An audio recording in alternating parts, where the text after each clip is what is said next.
Assalamualaikum warahmatullahi wabarakatuh. Halo semuanya teman-teman. Selamat siang, selamat datang kembali di channel kesayangan kita, channel Ilo Entry, dan masih bersama saya Ilo. Dimanapun teman-teman berada, semoga teman-teman selalu dalam keadaan sehat walafiat tanpa kekurangan satu apapun. Amin amin ya robbal alamin.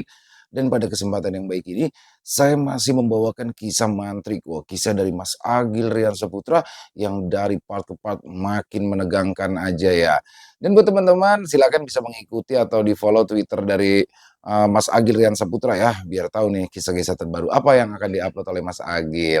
Dan buat teman-teman yang belum subscribe channel Lilo Entry, yuk bisa diklik dulu tombol subscribe. Jangan lupa lonceng notifikasinya dinyalakan agar teman-teman selalu mendapatkan notifikasi dari konten-konten yang akan kami upload selanjutnya. Dan untuk channel Lilo Entry kami upload setiap hari teman-teman, setiap siang jam 12 siang waktu Indonesia bagian Barat. Gak pakai berlama-lama lagi. Pasti udah gak sabaran kan untuk masuk ke dalam kisahnya. Kita langsung saja masuk ke dalam kisahnya. Dari halaman belakang rumah Bang Ilo, kita menuju ke Jawa Tengah.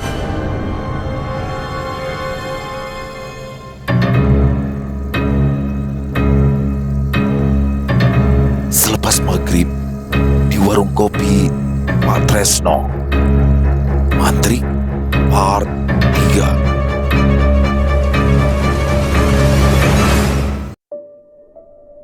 Kali ini masih dengan Lek Kuncoro.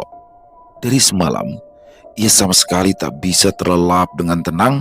Ia merasa seperti melihat sosok itu setiap kali matanya terpejam. Entah hanya membayangi atau memang begitu tebal dalam ingatan. Yang jelas, sosok yang ia lihat bersama Pak Sam semalam di kediaman Pak Mantrik itu benar-benar meneror dalam pikirannya dan membuatnya tak bisa tidur. Keadaan serupa tentu dialami juga oleh Pak Sam. Ia yang biasanya setiap hari rutin mengumandangkan azan subuh di masjid, untuk pagi ini ia tak bisa melakukan hal itu. Tampak kini Pak Sam masih meringkuk di dalam kamarnya dengan menggigil, pusing, dan sedikit demam. Apalagi penyebabnya kalau bukan karena kejadian semalam. Yang mana hal semalam adalah kali pertama dalam seumur hidupnya seorang Pak Sam melihat penampakan lelembut. Kembali lagi pada Lek Kuncoro. Di rumahnya, pagi itu, sekira pukul 8 pagi, ia keluar dari kamarnya seraya memijit-mijit pangkal hidungnya. Lek Kuncoro berjalan dan kini duduk melamun di ruang tamu. Sesekali ia terlihat mengibaskan kepalanya dan lagi-lagi lamunannya kembali berkutat kepada sosok yang ia lihat semalam. Dalam lamunan itu, Lek Kuncoro sebenarnya masih tidak menyangka bahwa ia akan mengalami itu, dan bersama dengan itu, dia yang terus mengingat-ingat perwujudan semalam tiba-tiba saja terbesit di benaknya. Sebuah pendapat liar yang mungkin sempat luput dari pikirannya, yang mana dia merasa penampakan itu adalah sosok lain dari mendiang Bu Murni. Astagfirullah. Tak mungkin, ucap Lek Kuncoro yang langsung menampik ucapannya sendiri. Sebenarnya, Lek Kuncoro berada di antara rasa yakin dan tidak yakin atas anggapannya itu.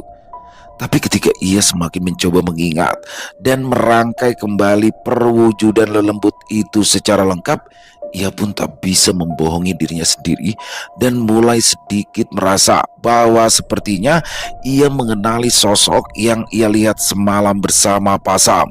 Itu adalah mendiang istri Pak Mantri. Apa mungkin itu Bu Murni?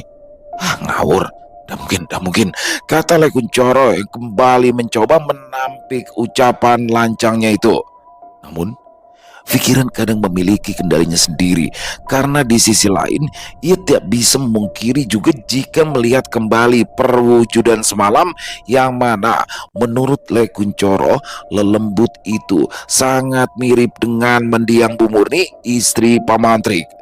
Dari ukuran tubuhnya, cara beliau berdiri, dan yang paling mencolok adalah pada pakaian yang dikenakannya. Walau di antara semua kesamaan itu masih ada pembedanya, yaitu pada wajah yang kosong dan kepalanya yang hampir tidak mempunyai rambut. Dan mungkin orang baik macam Bu Murni gentayangan jadi hantu. Lagi pula kan wajahnya gosong, kepalanya juga gundul. Batin Le Kuncoro yang masih mencoba mencari alasan untuk menolak anggapannya sendiri. Pak Sam bagaimana ya? Batin Le Kuncoro lagi yang setelah itu tiba-tiba berpikir untuk melihat keadaan Pak Sam sendiri di rumahnya. Saya kesana aja ya, ucap Le Kuncoro yang kali ini segera keluar dan beranjak untuk menemui Pak Sam di rumahnya. Kula nuwun, ucap Le Kuncoro di depan pintu rumah Pak Sam seraya menekan tuas pintunya yang ternyata tidak dikunci. Wah, ucapnya lagi yang langsung masuk begitu saja seraya memanggil-manggil nama si penghuni rumah. Memang seperti inilah kebiasaan Le Kuncoro ketika berkunjung ke rumah Pak Sam. Mereka berdua sudah menjadi sahabat dekat sejak lama. Le Kuncoro, si bujang lapuk, dan Pak Sam yang sudah lama menduda dan sekarang hanya tinggal bersama Mbah Suri, ibunya, di rumah ini. Keserupaan nasib itulah yang mungkin semakin mendekatkan mereka berdua. Mas, Mas Sam, Mas, panggil Le Kuncoro sembari berjalan semakin masuk. Tidak ada sahutan dari Pak Sam, namun panggilan itu dijawab oleh Mbak Suri yang sedang berada di dapur. Kuncung yo, kata Mbak Suri yang sedikit mengeraskan suaranya dari dapur. Jima, ini Kuncung. Mas Sam di mana ya? Tanggap Le Kuncoro yang sampai di ruang tengah. Itu di kamar, lagi masuk angin. Dah, masuk aja, ucap Mbak Suri kembali. Ah, oke, jawab Le Kuncoro yang setelah itu segera berjalan menuju kamar temannya itu. Mas, sampean kenapa? Kata Le Kuncoro setelah masuk dan melihat Pak Sam terbaring di atas ranjangnya.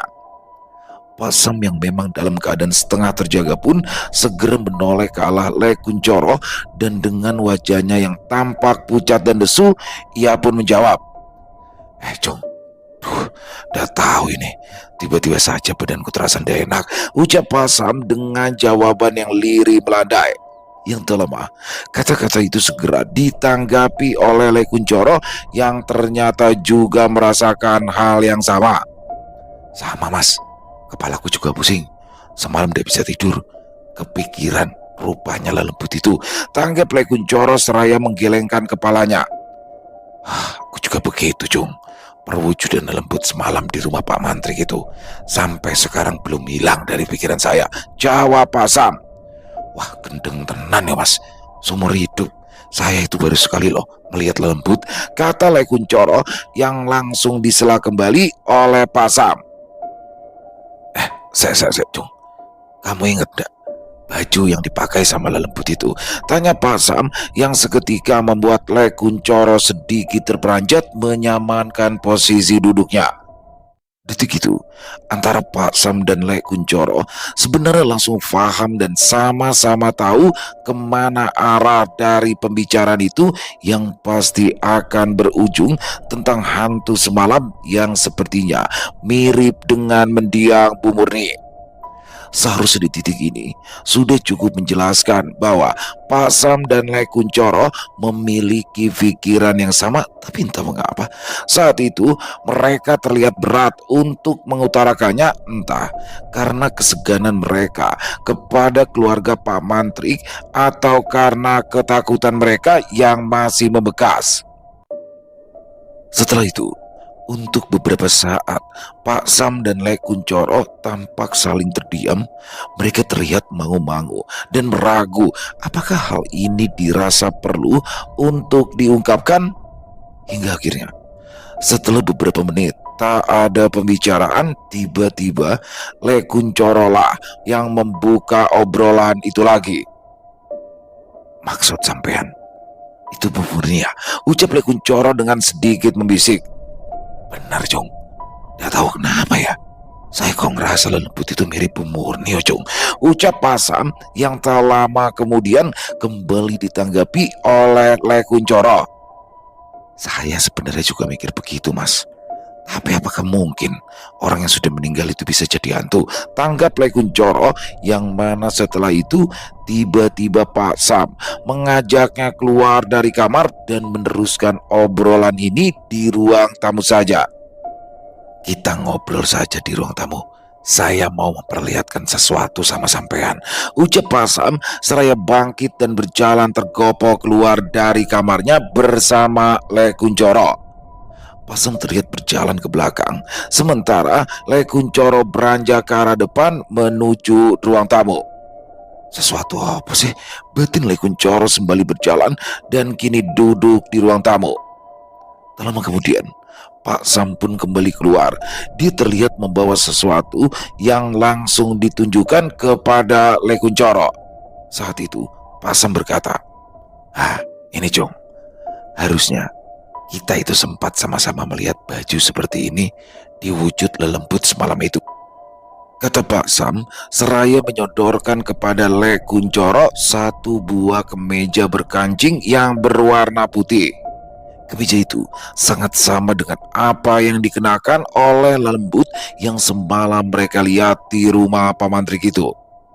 Bagaimana Pak Sem bisa memiliki kemeja seperti itu? Ya, semua itu karena diketahui Basuri adalah seorang pedagang pakaian yang mana mendiang Bu Murni merupakan salah satu pelanggan setianya.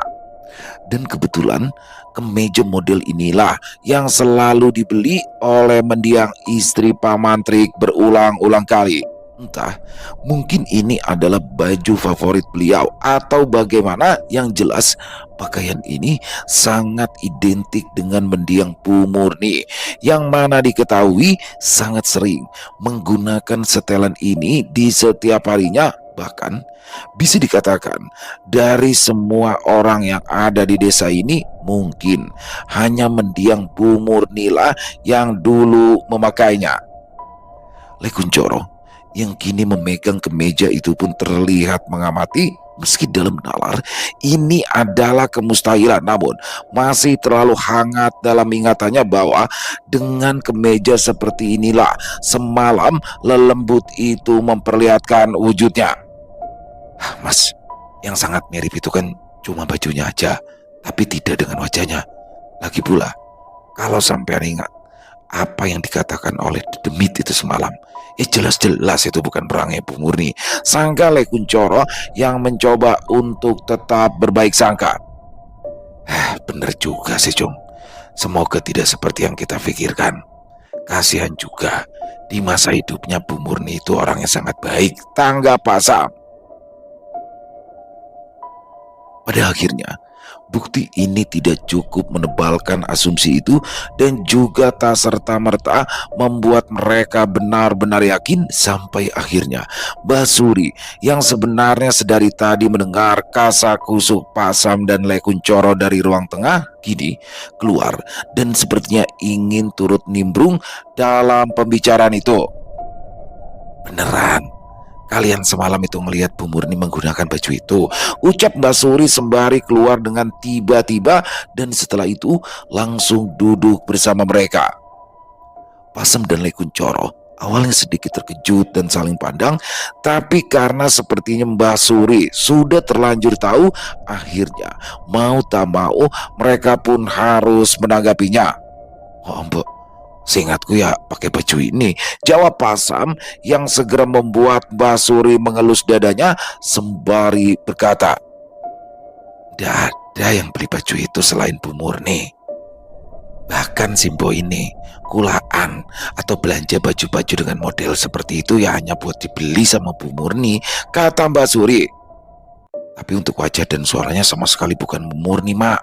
Saya hafal betul," tanggap Le Kuncoro yang kini kembali dijawab oleh Mbak Suri. "Semoga saja bukan yo. Tapi Simbo pesen jangan sampai kabar ini menyebar. Kasihan, Bu Murni itu orangnya baik," pinten Mbak Suri kepada Pasam dan Le Kuncoro. "Oke Mbok, tenang aja, kita juga belum cerita sama siapa-siapa," kata Pasam bersamaan dengan kedatangan seseorang yang mengetuk pintu dari luar. "Tok tok tok, kula nuwun." Suara itu terdengar dan segera disambut oleh mereka yang tengah berada di ruang tamu. "Oke, monggo Pinara," sambut mereka yang mana tak lama kemudian orang itu pun masuk. "Kula nuwun," kata orang itu lagi seraya berjalan melangkah melewati pintu. Dan disinilah Basuri, Le Kuncoro dan juga Pak Sam seketika tercengang saat mengetahui siapa orang itu. Ya, mereka benar-benar tidak mengira sebelumnya kalau yang datang itu ternyata adalah Pak Mantri, orang yang istrinya baru saja mereka bicarakan. Pak Mantre, monggo pinara, ucap Basuri dengan gugup dan terbata. Pak Mantrik hanya melempar senyum tipisnya dan setelah itu turut duduk bersama Basuri, Pak Sam, dan Le Kuncoro. Tak tergambarkan bagaimana canggungnya suasana saat itu. Wajah Basuri, Pak Sam, dan Le Kuncoro pun serentak gugup. Bagaimana Paman? Apa ada yang bisa saya bantu? Kata Pak Sam sedikit gugup, tapi bak orang tuli, Pemantrik tak bergeming atas pertanyaan itu. Alih-alih segera mengatakan apa maksud dari kedatangannya, dia justru malah terlihat tersenyum sembari memijat-mijat batang rokok kretek yang baru saja ia keluarkan dari sakunya. Keanehan sikap Pak Mantrik saat itu tentu saja membuat Basuri, Pak Sam, dan Le Kuncoro menjadi tidak enak. Bahkan mereka juga sempat menjadi khawatir dan berprasangka kalau jangan-jangan Pak Mantrik sempat menguping pembicaraan tadi. Basuri yang sama gugupnya segera sadar untuk membuatkan minum. Ia pun langsung bangkit dan berjalan ke arah dapur meninggalkan Pak Sam dan Le Kuncoro bersama Pak Mantrik. Ada apa ya Pak Mantrik ini? Butin mereka yang tengah duduk berhadap-hadapan dengan Pak Mantrik yang masih terdiam itu. Hingga setelah kecanggungan itu sempat bertahan untuk beberapa saat, akhirnya Pak Mantrik pun mulai mengatakan sesuatu. Wah, kebetulan sekali sampean berdua sama-sama ada di sini, kata Pak Mantrik di awal obrolan, dan masih dengan gugup Pak Sam pun segera menjawabnya. Encik Paman, kebetulan bagaimana yo? Kata Pak Sam yang langsung dijawab kembali oleh Pak Mantrik dengan jawaban yang sangat di luar dugaan. Jawaban itu diawali oleh Pak Mantrik dengan sebuah permintaan maaf yang berlanjut dengan ungkapan yang miris dan ngeri. Sebelumnya saya minta maaf ya, ucap Pak Mantrik yang membuat Pak Sam dan Le Kuncoro sempat bingung balik menanyakan gerangan itu. Amit sewu, panjenengan minta maaf. Kenapa ya Paman? Tanggap Pak Sam yang saat itu mewakili, dan disinilah jawaban yang tak terduga itu terucap oleh Pak Mantrik membuat Le Kuncoro dan juga Pak Sam terkejut keheranan. Iya, saya kesini cuma mau minta maaf sama sampean berdua. Kalau semalam istri saya itu sempat membuat sampean ini jadi takut. Ya, karena begitulah dia sekarang. Sejak sembuh dari sakit, dia ini memang agak aneh dan berbeda. Jelas Pak Mantrik yang seketika membuat otak Pak Sam dan Le Kuncoro seperti hendak meloncat keluar dari kepalanya. Mereka tampak terpaku atas jawaban itu. Bahkan saking bingungnya, Pak Sam dan Le Kuncoro tak lagi bisa berkata-kata. Namun beruntung bagi mereka berdua, karena tak lama setelah itu suami mendiang Bu Murni itu tiba-tiba berpamitan. Ya wes, saya tak pulang dulu ya, kata Pak Mantrik sembari bangkit dari tempat duduknya, yang mana hal itu terjadi bersamaan dengan Basuri yang keluar membawa nampan berisi minuman. Loh, mau kemana Mas Man? Tanya Basuri saat melihat Pak Mantrik hendak beranjak. Apunten Bayu, saya harus pulang. Karena kalau lama-lama pergi, Mbok Wedok suka nyariin, jawab Pak Mantrik sambil tersenyum dan menelungkupkan kedua tangannya. Butuh beberapa detik bagi Basuri untuk mencerna jawaban dari Pak Mantrik itu, dan setelah itu pun ia tampak menoleh ke arah Pak Sam dan Le Kuncoro dengan wajah yang masih bingung.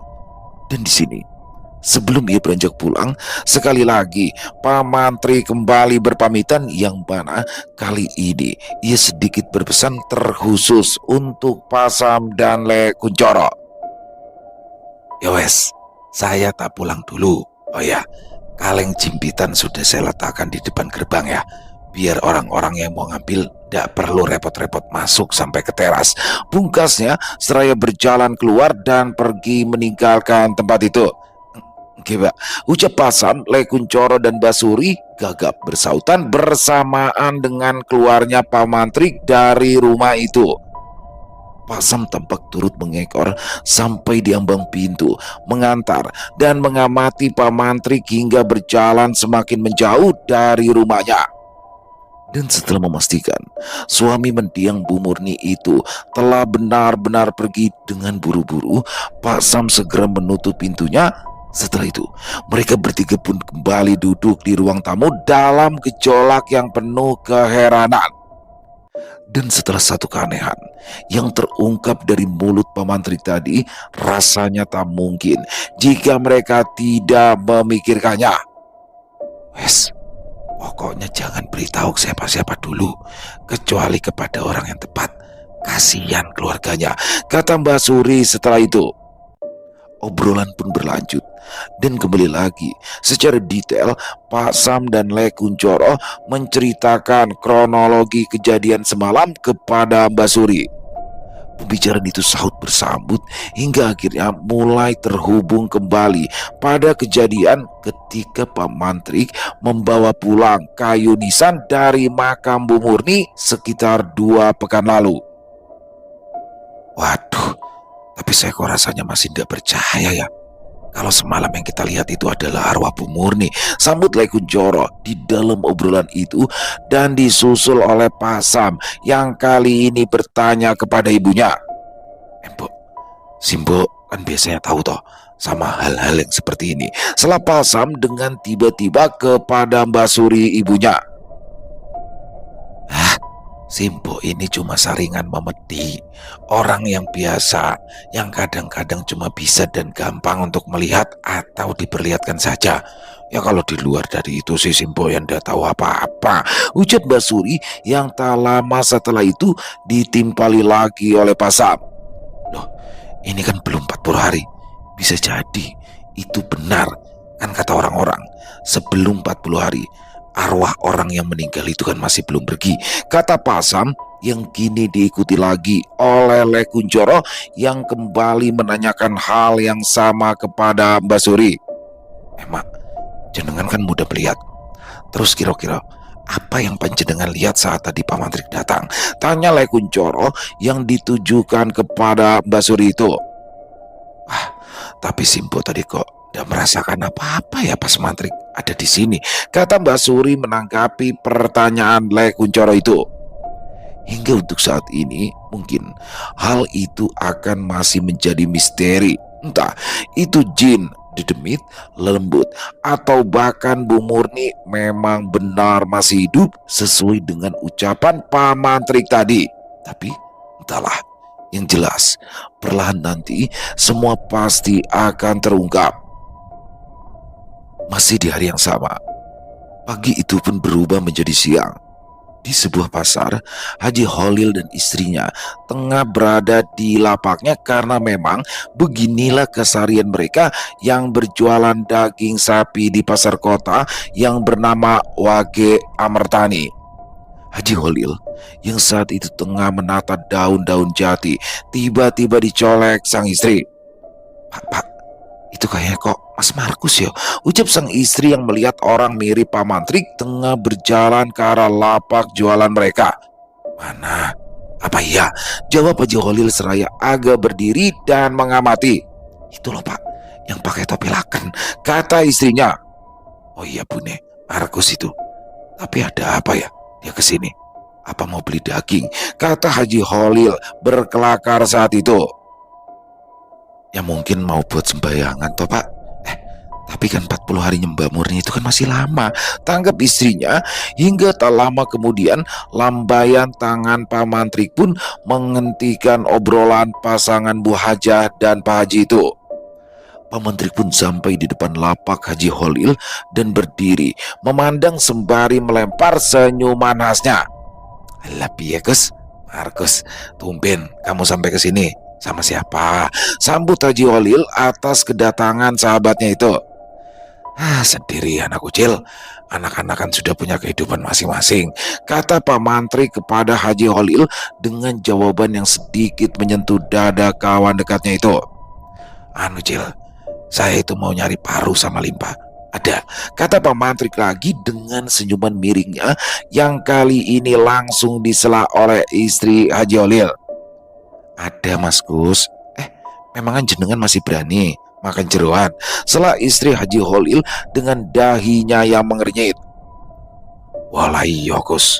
Apa kamu masih bisa makan jeroan? Orang saya saja sudah tidak berani kok, susul Haji Holil menimpali ucapan istrinya kepada Pak Mantri. Dudunggo aku, bukan buat saya kok. Saya ya juga sudah tidak berani kalau makan jeroan, jawab Pak Mantri. Oh, Haji Holil menanggapi itu tanpa berpikiran apa-apa. Sama halnya dengan istrinya yang terlihat menganggukkan kepalanya dan segera mengambil daun jati, bakal, wadah, limpa, dan paru pesanan Pak Mantri itu. Hingga tak lama kemudian, Haji Holil pun menyodorkan jeroan yang sudah terbungkus rapi. Pak Mantri terlihat segera mengambil uang dari saku celananya. Berapa, Cil? Ucap Pak Mantri sembari mengeluarkan uangnya yang malah langsung ditolak oleh Haji Holil. Wes, bawa saja sekali-kali toh, kata Haji Holil yang tentu langsung disanggah oleh Pak Mantri. Yo jangan gitu, ya wes, hitung-hitung buat jajan cucumu, tanggap Pak Mantri sembari memaksa menyodorkan uangnya. Lah, tidak usah. Kalau memang mau nyangoni cucuku, ya ketemu langsung. Masa dititip kayak karo simbahnya. Lagian duitmu itu sepertinya ndak laku, tolak Haji Holil kembali. Dan terjadilah sedikit perdebatan yang tidak penting antara dua orang sahabat itu yang saling mengadu ilmu ngeyelnya masing-masing hingga mendulang gelak tawa di lapak-lapak daging sekitaran. Namun pada akhirnya Haji Holilah yang menjadi pemenangnya. Pak Mantri mengalah untuk menerima limpa dan paru sapi itu secara gratis. Wes, sini, mau dikasih duit kok ndak mau, kata Pak Mantri menggelengkan kepalanya. Nah, ngono wae kok angel. Orang tinggal bawa saja kok. Sebenarnya siapa toh yang mau makan ini kalau bukan sampean, kata Haji Holil yang bertanya seraya menyodorkan bungkusan dan segera diterima oleh Pak Mantri itu. Dan disinilah tak lama kemudian Haji Holil seketika terpaku. Ia tak bisa berkata-kata lagi saat mendengar jawaban sederhana dari sahabatnya. Ketika Haji Holil yang awalnya hanya sekedar melempar pertanyaan acak pun malah mendapatkan jawaban yang ternyata sama sekali tidak pernah ia sangka akan keluar dari mulut Pak Mantri. Buat Berta, Cil. Udah tahu ya, tiba-tiba saja dia pengen makan ini. Ya wes, saya tak pulang dulu, matur suwun, jawab Pak Mantri seraya berpamitan. Haji Holil dan istrinya sejenak terdiam kala mendengar jawaban itu. Seraya beberapa detik berpikir, mereka pun segera menyadari sepertinya ada yang janggal dari jawaban Pak Mantri. Batin mereka sembari menatap Pak Mantri yang beranjak pergi begitu saja. Haji Holil dan istrinya pun saling bertatapan dengan isi pikiran yang sama. Astagfirullah, kata Haji Holil seraya menggeleng dan mengelus dadanya. Kasihan ya Pak, Mas Markus, mbok coba nanti main ke sana. Jenengan kan kanca kental, ya kali saja dia sedang butuh teman, tanggap sang istri. Iya Bune, benar-benar ndak nyangka dia sudah sedalam itu, jawab Haji Holil dengan wajahnya yang terlihat sedih. Malam pun menjelang. Dari lapak Haji Holil kita menuju kediaman Pak Mantri. Sekira pukul 6:30 malam, tampak Rudi yang tengah mengetuk-ketuk pintu rumah Pak Mantri. Sudah sedari sore tadi sebelum petang ia tidak mendengar sautan dari ayahnya itu. Dia juga sudah 3 kali memutari rumah dan mengetuk setiap jendelanya, tapi tetap saja tak terdengar jawaban dari ayahnya itu. Lampu-lampu rumah Pak Mantrik sama sekali belum ada yang menyala, membuat Rudi menjadi khawatir kalau terjadi apa-apa dengan sang ayah. Dan di antara rasa paniknya yang kian memuncak itu, terdengarlah suara langkah kaki yang terdengar memasuki gerbang. Rudi yang sontak menoleh pun akhirnya langsung bernafas lega karena yang berjalan menuju ke arahnya itu adalah Pak Mantrik, orang yang ia khawatirkan sedari tadi. Puji Tuhan, dari mana saja toh Pak? Ucap Rudi sembari menghela nafas lega dan segera dijawab oleh Pak Mantrik seraya berjalan menaiki tangga teras itu. Dari warung, nyari rokok, jawab Pak Mantri sambil melempar senyuman tipis. Lah ini sudah Rudi bawakan makanan sama rokok kok Pak, saut Rudi sembari menunjukkan bungkusan yang ia letakkan di atas meja teras. Sembari berdiri, Rudi pun menunggu ayahnya mengeluarkan kunci untuk masuk ke dalam. Namun, alih-alih langsung masuk ke rumahnya, saat itu Pak Mantrik justru memilih duduk di kursi teras. Loh, kok enggak masuk toh Pak? Tanya Rudi dengan heran. Tak, duduk dulu sebentar, Bapak capek, jawab Pak Mantrik saat itu.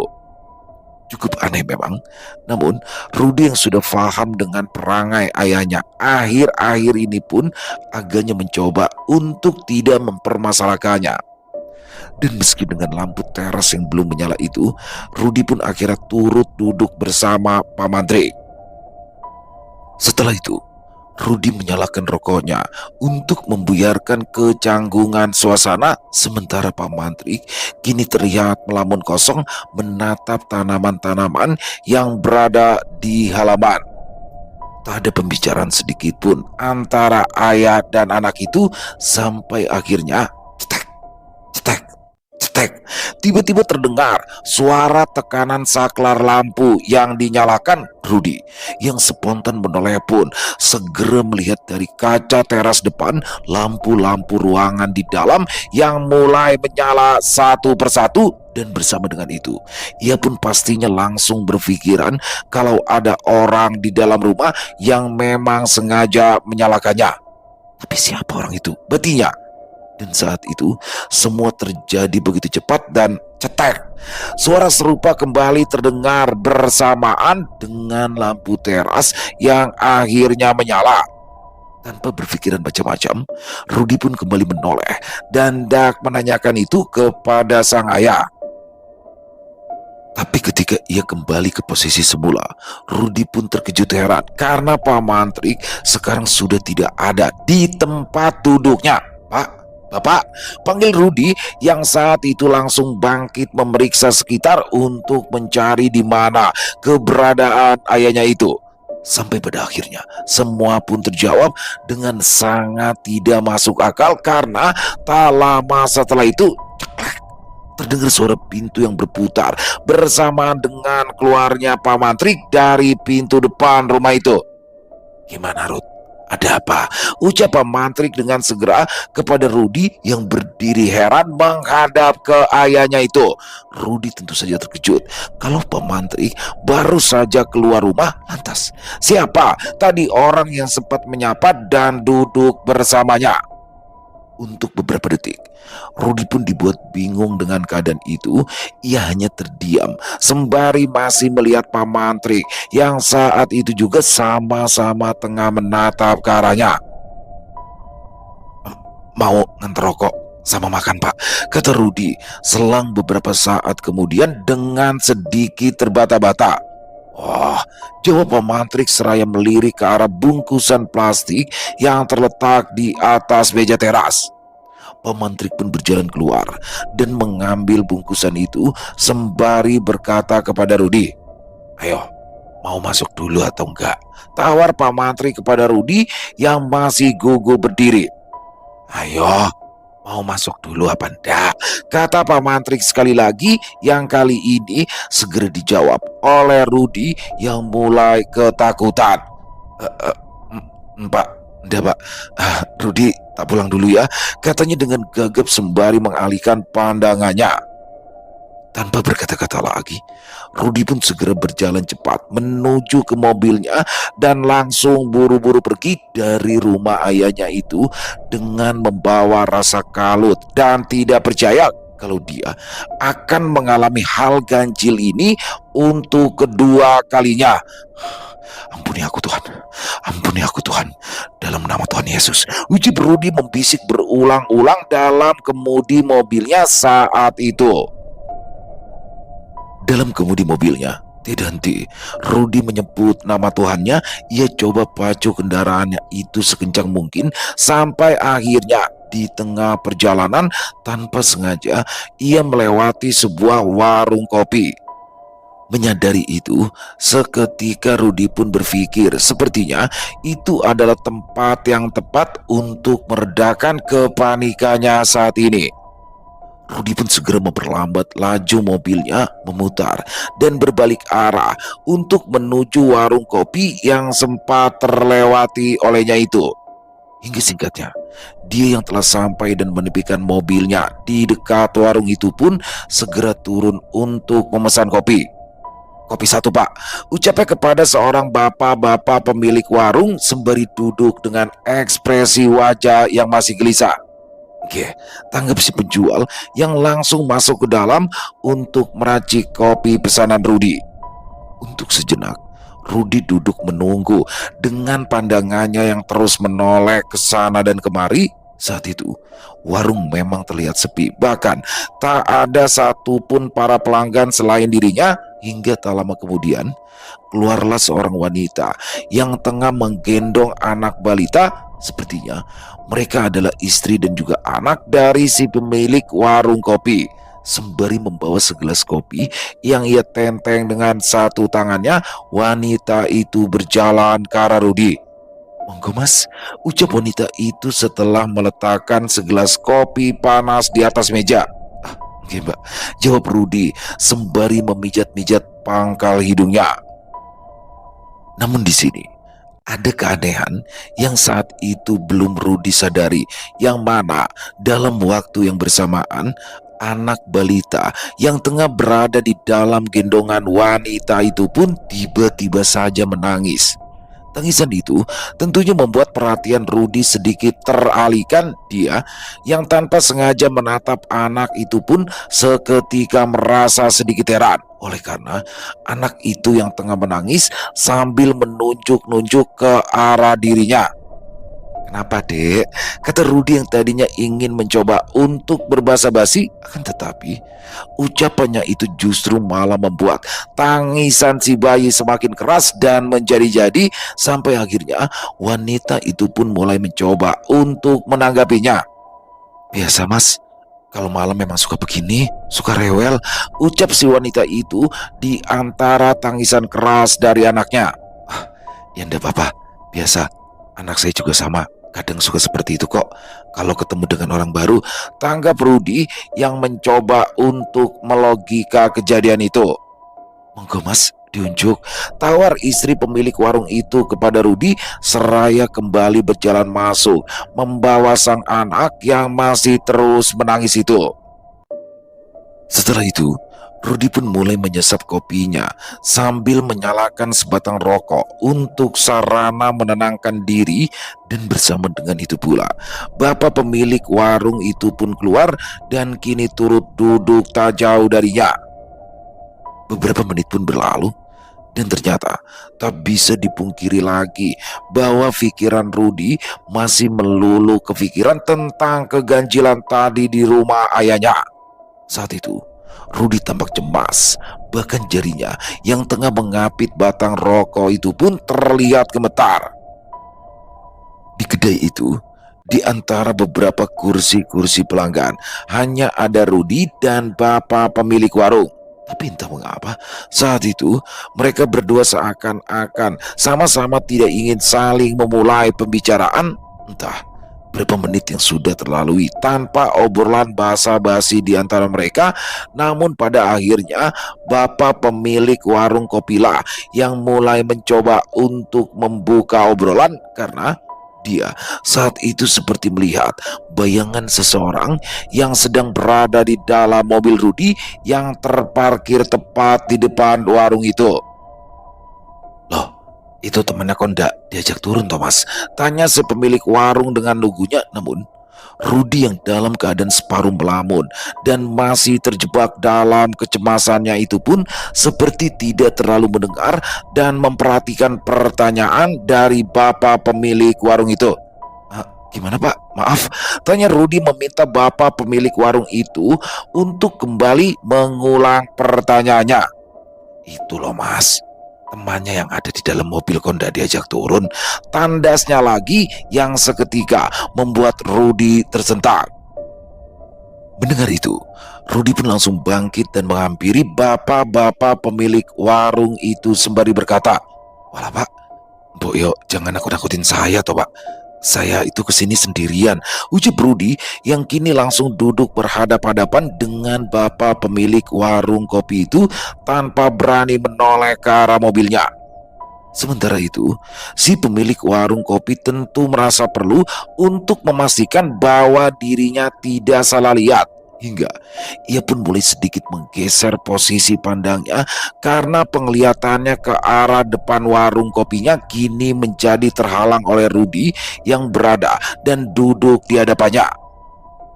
Di antara degup jantung yang berdebar-debar, bapak pemilik warung itu pun mencoba untuk setenang mungkin dengan perlahan.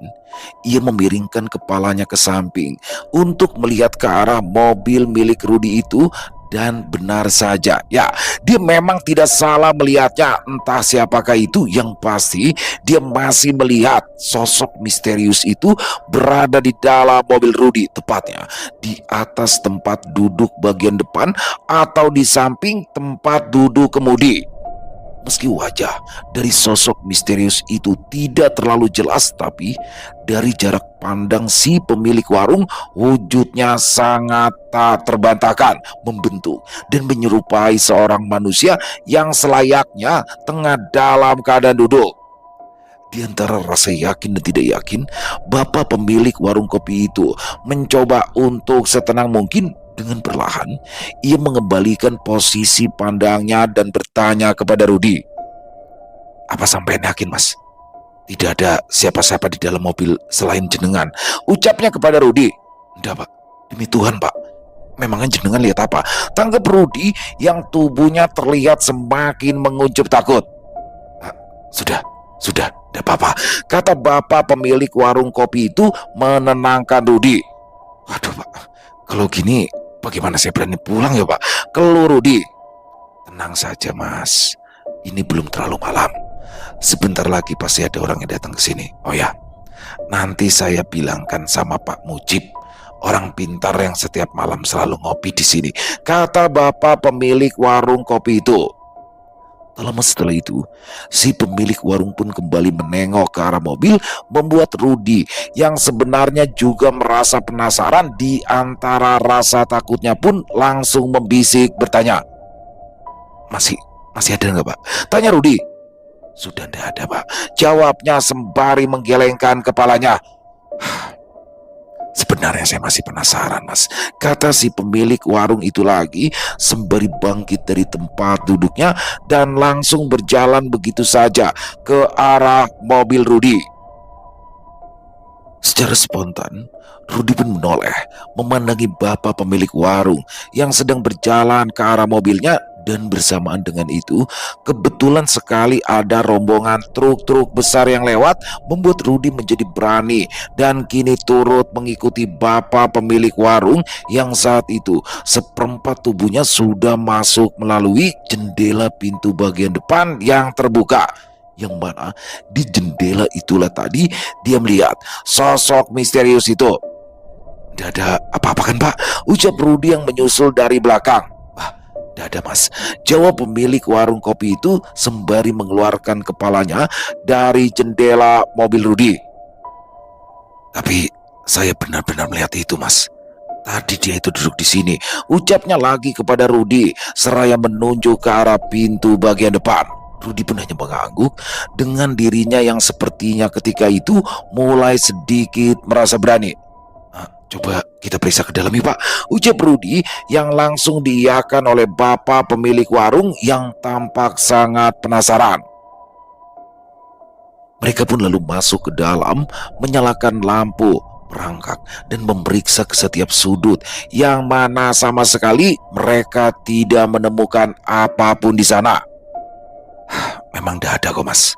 Sepertinya orang tadi itu memang bukan manusia, ucap bapak pemilik warung kopi kepada Rudi, yang mana tanpa terduga belum sampai 2 detik si bapak menutup mulutnya. Mereka yang saat itu masih berada di dalam mobil pun terpaksa buru-buru keluar setelah secara tiba-tiba ada bau bangkai yang tercium sangat menyengat di hidung mereka masing-masing. Astagfirullahaladzim, bau apa ini? Ucap bapak pemilik warung kopi seraya merangkak mundur dan keluar dari dalam mobil. Sementara itu, Rudi yang juga menyadari akan bau itu pun juga langsung buru-buru keluar. Wah, udah beres ini, Mas. Sudah, kita tunggu orang-orang saja, ucap bapak itu. Ini dirasa sangatlah aneh, karena jika memang ada bangkai di dalam mobil Rudi, harusnya bau itu sudah tercium sedari awal mereka masuk. Akan tetapi selayaknya bangkai yang sesungguhnya, bau itu pun sekarang mulai menyerebak keluar.